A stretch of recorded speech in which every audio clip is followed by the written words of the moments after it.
dia. Então, vamos iniciar os trabalhos de hoje.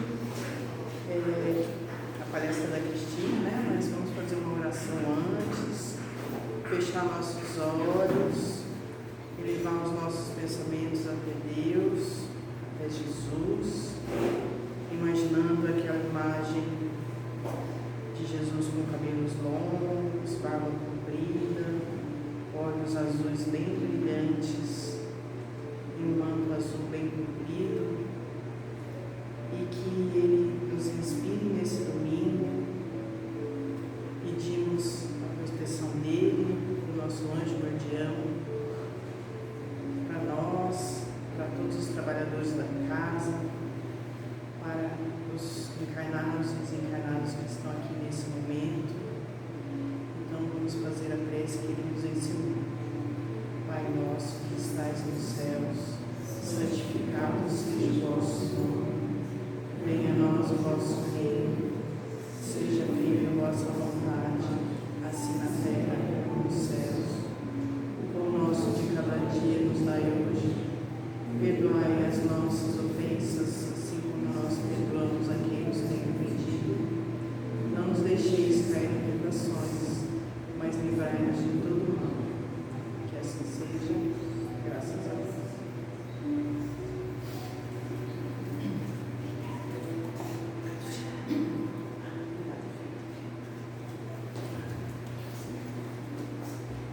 Bom dia.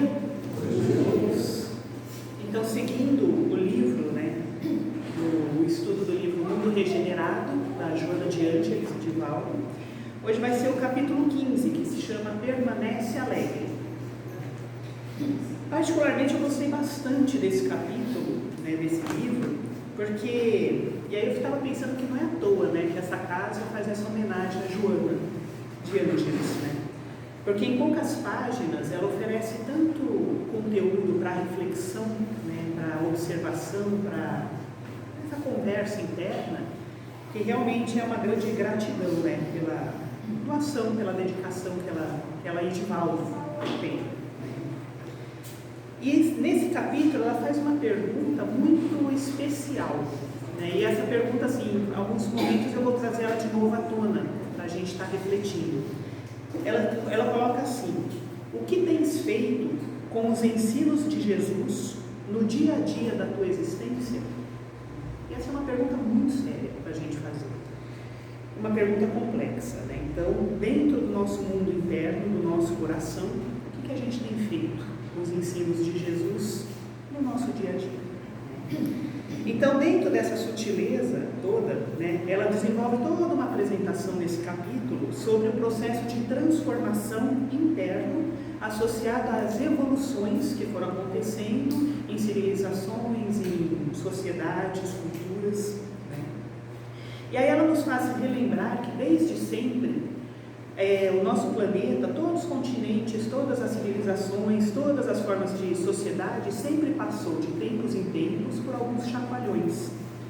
E esses chacoalhões dão sensações na gente de gigantescas destruições. Ela fala, o ser humano ele tem a tendência de ver como uma grande destruição.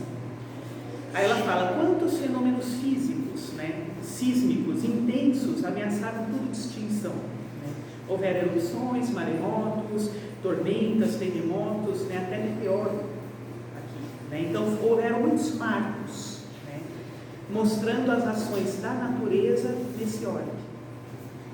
Então, a gente até pode depositar, ela fala, a nossa esperança numa tecnologia que mantivesse na gente a esperança de um certo equilíbrio e harmonia para esse planeta.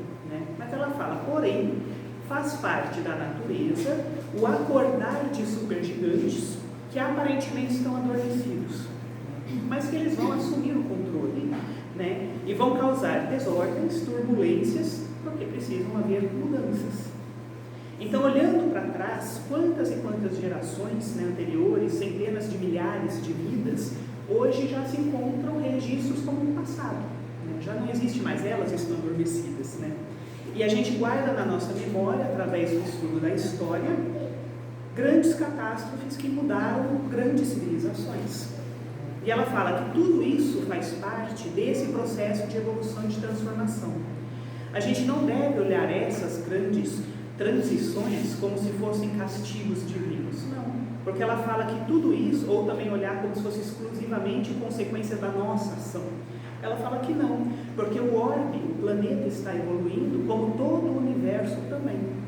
Ela fala, tudo que existe vida se transforma. E não é a transformação só nesse planeta, é em todo o universo. Mas ela fala, olhando para trás, a gente vê os escombros, né, das antigas glórias e construções humanas, né, que representavam poder e glória e que sucumbiram com o tempo. Ela fala, graças aos cataclismos que não aguentaram, né, ou seja, as sucessões de choques. Então, quando a gente olha os impérios atrás, né, Azteca, egípcio, romano, persa, todas as pessoas que viviam com aquela pompa de honra, de glória, disso, tudo isso passou. Então, tiveram seus imperadores, tiveram as pessoas do alto escalão, da alta nata da sociedade, e todos eles passaram nas horas do tempo. Então ela fala que a vaidade, o orgulho, né, de casta, de raça, né, o poder de qualquer espécie muda de mãos, de tempos em tempos. Mas ao mesmo tempo ela fala, deixa um enorme vazio devido à rapidez que tudo isso se transforma. Então às vezes eu paro para pensar, né, realmente, onde será que estão os antigos imperadores? Ou seja, recentemente eu vi o filme Napoleão, então onde será que ele está? Napoleão, né, Júlio César, Nero, né, ou seja, todos esses seres que achavam que eram, sei lá, os principais seres do planeta. E aí ela diz que tudo isso vira marcas de pó e cinzas. E milhões de miseráveis que sobreviveram ao caos e que vão sobreviver aos caos, que vão vir conforme o processo evolutivo, ela fala, vão ser as novas caravanas dos esfomeados de paz e de luz, que somos nós. Aí ela diz, agem pelos instintos, pelos impulsos das mentes adormecidas, se autodevoram como chacais, se aproveitando das fraquezas e desgraças alheias. Aí ela diz, assim foi e assim será até o despertar da alma. Então ela pergunta, o que tens feito dos ensinos de Jesus no dia a dia da tua existência? Esse é o momento que ela faz a pergunta pela primeira vez, né? Então ela fala assim, a gente até pode se perguntar, qual que é o sentido disso tudo? Então a gente olha para trás e vê milhões de anos de construções, né? Quem teve a oportunidade de ir para o Egito, para a Grécia, né? Ver aquelas construções lindas em Minas, né? Representando todas as sociedades que deixaram de existir. Algumas magníficas, né? Outras para a gente não faz sentido nenhum, né? A gente olha aquilo e pensa, o que será que eles faziam aqui? E foram destruídas em várias nações sem nenhum tipo de continuidade de estilo. É estranho pensar, né? Na finalização de uma civilização, né? Hoje não tem destino nenhum. Então ela fala, a vida modifica no passar dos tempos. E existe uma busca inimaginável que move o universo na direção de um sentido. E para nós, espíritas, não é nenhuma novidade de que esse universo se transforme e evolui. E a gente faz parte desse projeto, né? Mesmo que leve alguns milhares de anos também. Olhando para o passado, a gente tenta encontrar as chaves incógnitas da nossa vida. Mas o passado, ele responde nos apontando os caminhos necessários daquilo que a gente não deve fazer. Então ele mostra para a gente, né, onde que a gente deve focar. E esse foco não é mais nas diferenças entre povos, culturas, religiões, raças, ou seja, são as coisas diferentes que eu devo fazer dentro da minha vida. Ela diz, entendendo o passado, será que a gente consegue mesmo compreender a gigantesca realidade de tudo que está à nossa volta? Então, quando a gente olha para trás, o que a gente vê? As ambições mesquinhas, os sonhos humanos de grandeza, de status, de poder, de glória, as loucuras do ego, aliado ao esquecimento das leis divinas. Ou seja, o passado já está mostrando o que a gente não deve fazer. E esse caminho é tão antigo quanto o ser humano do planeta. Então, e tudo isso avisa as calamidades, entre aspas, que estão para vir. Porque o destino desse orbe é outro. A gente já vem lendo, né, e muitas pessoas têm falando, né, que a proposta para esse planeta é carregar dentro do seu ventre grupos de vida, né, que estejam vibrando numa numa energia diferente. Né? Essa coisa, né, de domínio, de subjugação de seres, vai deixar de existir, pelo menos nesse planeta. Né? Ou seja, como diria Chico, ele não se preocupava, porque se acontecesse alguma coisa, com certeza Deus nos colocaria em outro planeta, estava tudo certo. Né? Então, para ele não eram problemas, transições. Né? Mas, o que a gente olha? Né? Toda vez que a gente vê as notícias, né, aqui da cidade, do país, do mundo, né, a gente tem que olhar atentamente para essa questão. O que a gente tem feito dos ensinos de Jesus no dia a dia da nossa existência? Né? Então, quando a gente vê notícias de guerra, de, sei lá, falcatruas, corrupção, isso e aquilo, o que a gente tem feito no nosso dia a dia? Então, desesperadamente, essa proposta desse capítulo é mostrar que o tempo ele urge, nos convidando, ou até mesmo implorando, né, para que a gente olhe o nosso redor sobre outra perspectiva. Porque se o nosso olhar, a nossa interpretação não estiver aliada ao Evangelho, vamos ser mais do mesmo do que sempre existiu aqui nesse planeta. E aí não faria sentido. Então ela fala, ao invés de usarmos, né, as baionetas ou as espadas, hoje a gente usa a nossa linguagem, a nossa fala, a nossa escrita, né, com postagens para atacar, para ofender, para cutucar. Né. A gente ainda tenta defender os meus dos outros. Né. Então ela fala, ao invés da gente saquear e escravizar a vida humana, a gente acaba com essa vida humana através da nossa manipulação, da nossa subjugação, da tentativa de domínio e de controle, que estão a serviço do nosso orgulho e do nosso egoísmo. Ou seja, mudar os métodos, mas não as intenções. A gente evoluiu em tecnologia, mas não em moral. E apesar disso, ela fala, o ser humano ele sorri, ele disfarça, vivendo a tragédia do seu processo interno cada vez mais desperto. Então hoje a gente nunca viveu tanto dentro de uma sociedade, encontrar tantas pessoas com um nível de angústia e de ansiedade, essa inquietude, como hoje a gente encontra. Por quê? Tudo isso reflete o quê? Os conflitos que o ser humano já começou a ter nessa experiência. Né? Tudo isso já é um certo reflexo da consciência que está começando a despertar. A gente já está ficando incomodado com essa forma de viver, porque a gente também está evoluindo conforme o tempo está passando. Então, é como se a gente se questionasse de uma forma mais inconsciente, depois de tudo que eu tenho ouvido, aprendido, lido sobre o Evangelho, o que eu estou fazendo no meu dia a dia? Essa pergunta ela já existe dentro da gente. Por isso que a gente está tão angustiado, até porque a angústia é uma emoção que está associada à mudança, a sair de uma posição, um estado de existência para viver já conhecido, para ir para um outro estado de existência que eu ainda vou vir a ser. Então, se você já chegou a se perguntar isso no seu dia a dia, caramba, será que eu agi certo? Será que isso que eu fiz está em acordo, em harmonia com aquilo que eu estou aprendendo? Quer dizer que você já está acordando. Isso é ótimo. Porque a gente começa a perceber que a gente não está aqui na matéria só para esse supérfluo das coisas. Né?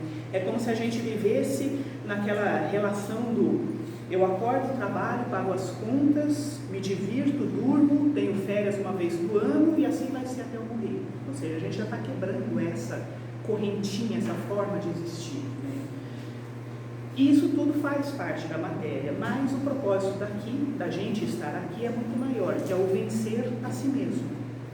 Então, lembrando os 2 mandamentos que Jesus deixou para a gente. Amarás o Senhor teu Deus de todo o teu coração, de toda a tua alma e de todo o teu entendimento, e amarás ao teu próximo assim como a ti mesmo. Amor é verbo e todo verbo é ação. Então é dentro do meu dia a dia, na minha prática, na existência com o outro e com o mundo, que eu vou exercer o sentimento. Então após a ação vem a nomeação. A ação do pensar, a ação do julgar, a ação do sentir, a ação do expressar, né? Ou seja, deixar visível. Então, somente após essa ação que a gente pode dizer que aquilo é amor, ou não. E esse é o problema, começa exatamente nesse ponto, né? Porque nós não temos ainda a capacidade de nos amar. Então, quem hoje fala, né, eu me amo, tem 2 possibilidades, ou realmente está bem evoluído, pode ser que esteja, né, ou está equivocado, né, por uma razão.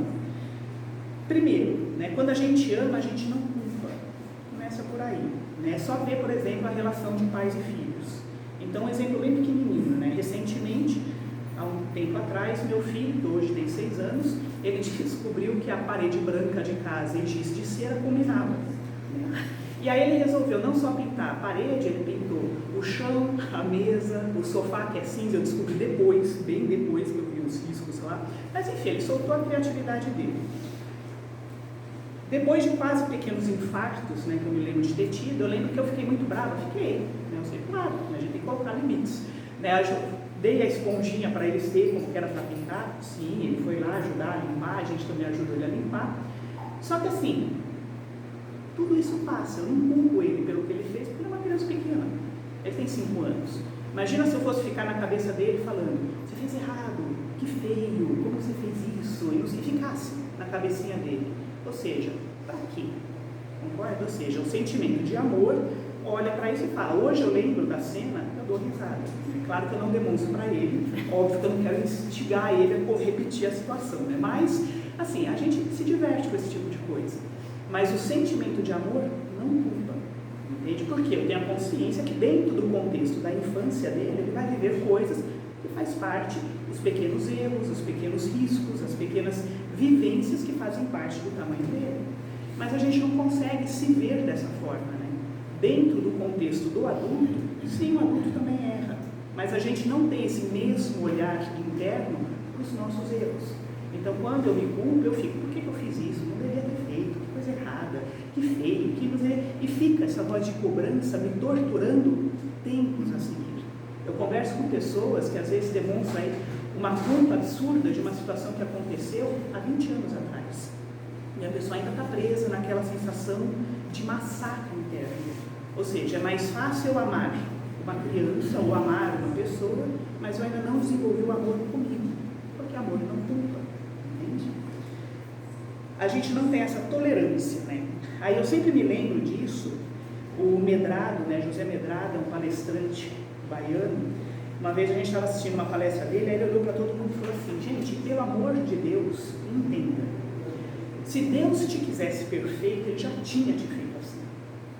Se Ele te fez imperfeito, o que Ele espera de você? Imperfeição. Então, quem é você para ficar se culpando e se agredindo, se você está existindo exatamente do jeito que Deus te fez? É incoerente, mas a gente não consegue trazer essa racionalidade para o coração. Então, esse é o primeiro exemplo do porquê a gente tem tanta dificuldade ainda de se amar, né? E aí, um outro exemplo do desamor que tem em habitar o nosso mundo interno é, quando a gente ama alguém, a gente procura abastecer as necessidades desse alguém e não as vontades, né? A famosa frase do Samitiba, né, quem ama educa, né, é exatamente isso. O educar, na maioria das vezes, é dizer não. Então você pode ter vontade de jogar o joguinho, né? Mas isso vai de encontro com a necessidade de estudar, de fazer lição de casa. Você pode ter a vontade de comer o chocolate, mas isso vai de encontro com a necessidade do seu corpo de ter saúde e equilíbrio. Então, e assim para as pequenas coisas. Então, nem sempre o que a gente deseja fazer é o que é necessário. E os pais vivem isso no processo de educação de uma criança. E, novamente, a gente tem uma enorme dificuldade de fazer isso com a gente. Então, tem muita dificuldade em dizer não para os meus impulsos, para as minhas vontades ou para os péssimos hábitos que eu posso carregar, né? Porque esses hábitos, esses impulsos, essas vontades, normalmente me desenvolvem sofrimento. Então, quantas vezes que a gente usa da nossa razão, e a razão, para a gente, é uma das maiores ferramentas da inteligência. Quantas vezes que a gente utiliza da razão para validar os pensamentos de rancor, de mágoa, de tristeza, de medo, de ansiedade, que nos lançam no mais profundo abismo do sentimento, do sofrimento, né? Ou seja, isso é o não conseguir falar não. Eu não consigo dizer não para um pensamento. Então, às vezes eu converso com as pessoas falam nitidamente, olha, e elas têm razão em ter raiva de alguém. Ou seja, a pessoa fez isso, eu tenho raiva. Sim, você tem raiva, mas preso a esse sentimento de raiva e a essa razão, que chance que você tem de ser feliz? Que chance você tem de seguir em frente? O famoso deixar ir. Percebe? Ou seja, esse é um outro movimento interno que mostra como para a gente é difícil a gente se amar, porque a gente não se escolhe, pelo menos não dessa forma. A gente escolhe alimentar os pensamentos que nos geram torturas internas.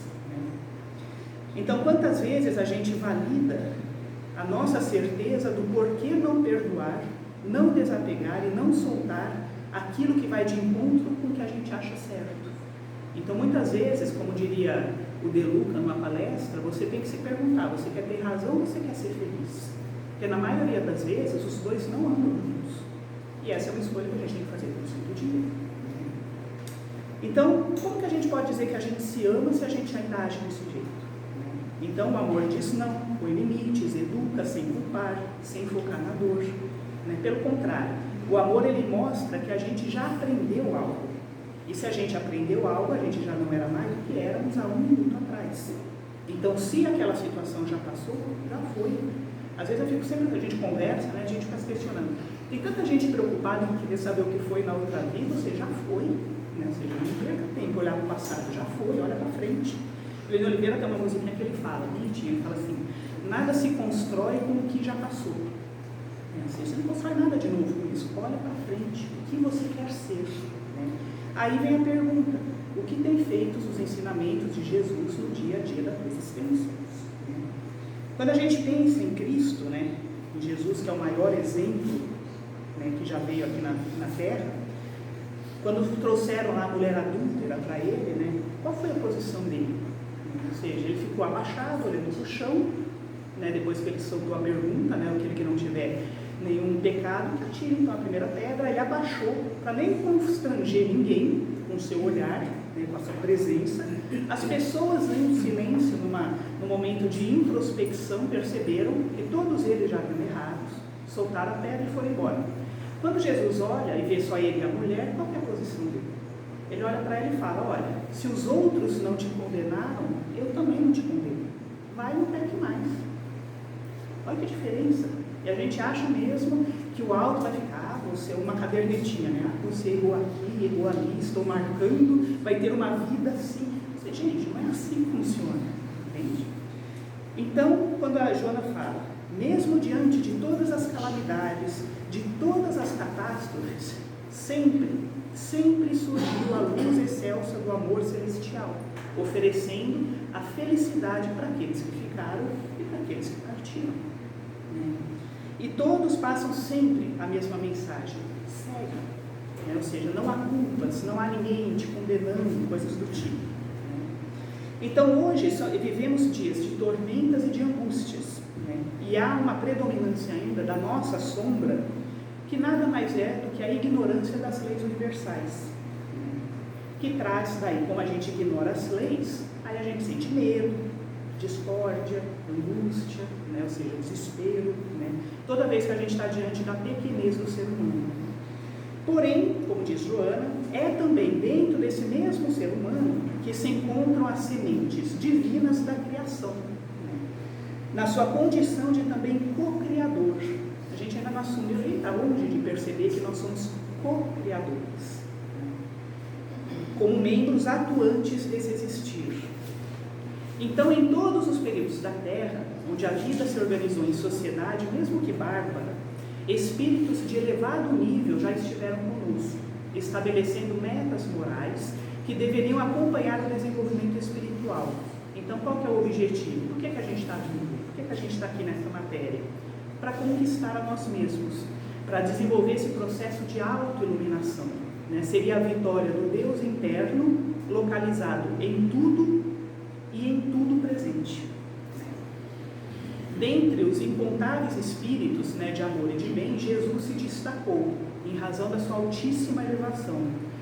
Ou seja, como Joana fala, foi o ser mais perfeito que Deus ofereceu ao ser humano para servir de modelo de guia. E ele veio, como a Joana fala muito bonito, ele veio das estrelas mais altas para nos mostrar o quê? A transitoriedade das coisas. Ele se deixou sacrificar, retornou num processo de ressurreição para confirmar o quê? A imortalidade da alma. E até hoje, gente, nas reuniões mediúnicas, a gente tem a oportunidade de conhecer espíritos, que sofrem porque viveram uma violência sofrida, sabe-se lá que tempo, ou porque usaram os seus bens, né? Às vezes aparece, aquela casa é minha, aquele terreno, você fala, gente, que casa, já virou uma cidade naquela fazenda, já não existe, mas ou seja, a pessoa ela vem com aquele sofrimento, aquilo é meu, o outro me traiu, o outro me enganou e fez uma emboscada, aquela dor, você fala, gente, mas quantos séculos isso já passou? E Jesus veio mostrar o quê? Que as coisas têm fim, elas são transitórias. Então, todo esse sofrimento, ele vai ter que acabar um dia. Tudo isso que a gente conhece hoje vai acabar um dia. A sociedade que a gente tem hoje também vai deixar de existir. Os continentes que hoje nós conhecemos, um dia também vão estar diferentes. E está tudo bem ser assim, não é um problema absurdo.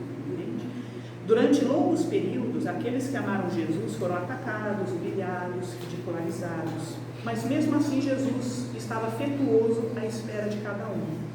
Porque para ele, o triunfo não é o ter, mas é a grandeza do ser. E ele não proibiu que ninguém usufruísse dessas oportunidades que surgiam, mas ele sempre nos convidou para cada oportunidade que você tem na vida, de viver a vida, leve junto a harmonia da caridade e da misericórdia. Então, de novo, o que tens feito dos seus ensinos de Jesus no dia a dia da tua existência? Então, quando tudo parece sucumbir, no aniquilamento do nada, que não existe na verdade, os bons espíritos, em nome do Cristo, eles erguem a mensagem à altura da nossa mente para a gente transcender, e do coração sublimado deles, para que a gente possa receber essa energia para deixar em cinzas o nosso velho ser. Então, além do próprio exemplo do Evangelho, nós temos obras, várias obras que compartilham valores gigantescos, fantásticos. Temos rotas seguras para o nosso caminhar. A gente tem também grandes professores, quando a gente olha esses palestrantes fantásticos, que facilitam o conhecimento para que a gente possa ter aonde se apoiar. Tudo isso é demonstração da misericórdia, do amor, da bondade que nos protege. Então a gente não está largado, não estamos soltos e as coisas não são tão assustadoras como o nosso tempo interpreta. Só que depende da gente usar desse tempo de encarnado para despertar essa consciência, porque a gente só vai mudar despertando a consciência, não tem outro jeito, não tem milagres. A consciência é o freio necessário, porque a consciência está a serviço do amor. Então nunca houve, como Joana fala, tanta necessidade de harmonia interior. E o nosso foco não deve ser os outros, sempre o eu.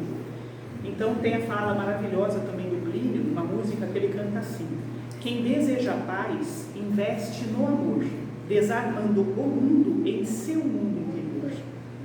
Então, se a gente olha para fora, para o outro, vai parecer que é impossível que grandes mudanças aconteçam. A gente olha e fala, nossa, está tudo tão bagunçado, tão caótico, Parece que é tudo trevas, Só que o problema não é lá, é como eu estou dentro desse contexto. Então, a questão, a mudança, o despertar da consciência é de dentro para fora, não importa o externo. A gente não muda o outro, a gente só muda a gente. Então, como Joana diz, o fenômeno da evolução é da treva para a luz, da brutalidade para a sutileza e do erro para o acerto. Como também é verdade que é dos destroços fumegantes que surge a vida em abundância. Da sombra nasce a claridade em deslumbramentos jamais imaginados. Então, se não houvesse, entre aspas, o tsunami lá na Indonésia, não haveria a solidariedade, a fraternidade que o mundo inteiro, em comoção, ofereceu para aquele meio. Percebe? Então, as catástrofes, elas têm um porquê. Elas também despertam e nos forçam a despertar o que há de mais nobre dentro da gente, porque a gente já habita, já carrega tudo isso. Entende? Então, ela fala, o divino, ele sustenta a morada sublime, que Jesus está edificando para todos os seus discípulos. Então, sorria ante a beleza do novo espetáculo e faça a tua parte, por menor que ela seja. A cada dia que começa, sorria compreendendo que uma batalha começou dentro de ti e faça a tua parte dentro dessa retação, dentro dos preceitos do Evangelho. Porque ela diz, você está comprometido com Jesus e Ele confia em ti. Serve mais um pouco e tende paciência. Esquece o ego e pensa nos teus irmãos nos caminhos da aflição. E cantando o hino da imortalidade em triunfo, exulta vencendo a grande noite, fazendo-te uma estrela refulgente na sociedade. E aí ela termina esse parágrafo, esse texto todo, com uma frasezinha assim que eu achei fantástica. Ela fala o seguinte: faze mais por ti mesmo. Levanta-te, sacode dos teus pensamentos a lamentação e a preguiça e semeia a luz. Por isso que eu falei, esse capítulo foi muito especial. Sugiro vocês que leiam, ele se chama Permanece Alegre, né, no capítulo 15 do livro Mundo Regenerado. Mas assim, a proposta era poder partilhar um pouco dessas reflexões, né, sobre esse tema, para que a gente se questione mesmo, né, o que a gente está fazendo com os ensinamentos de Jesus no dia a dia da nossa existência. Que essa pergunta fique ecoando na cabeça e principalmente aqui no coração, para todos nós. Então, vamos fechando os olhos, entrando em contato com o nosso anjo da guarda, esse mentor amigo, que nos acompanha e nos protege, não sabemos nem há quanto tempo. Te agradecemos por essa demonstração diária de amor, de doação, de abnegação. Que a gente possa permanecer conectado, sentindo sempre a tua intuição, os teus ensinamentos no nosso dia a dia. E também conectados com a equipe espiritual dessa casa, outros trabalhadores que se oferecem diariamente para que a gente possa estar um pouco melhor. A gente, conectados então, agradecemos a Jesus por ser o nosso modelo e guia, por estar tão presente, tão perto da gente, mostrando que é possível a gente vencer, que é possível a gente sentir toda essa proteção, todo esse amor que nos acolhe. Obrigada pela mensagem de esperança, de otimismo, de calma.